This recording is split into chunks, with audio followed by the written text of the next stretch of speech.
used to look at Rajapasabha, I used to always feel lucky are those people who stay there, who go there, who can talk, who can express. I never knew one day will come to me in my life, I can stand and talk about what I believe in.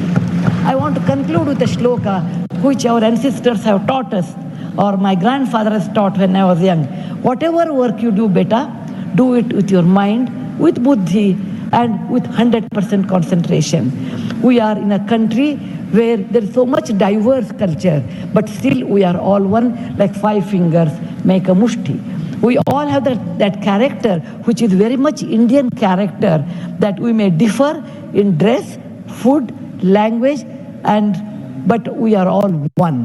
I want to serve in my tenure Rajya Sabha with one single motto, Kayena Vacha, Manasaindriyarva, Buddhyatmajava, Prakriti Sabhavat, Karomi Yadyat, Sakalam Namasri, Narayanaeti Samarpayami. It is not my husband Narayan Murthy, it is Narayana the God, or the God whom you believe. It need not be Narayana, it could be anybody.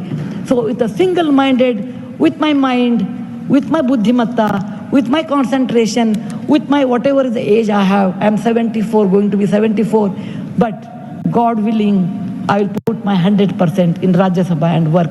Jai Hind, Jai Bharat Mata.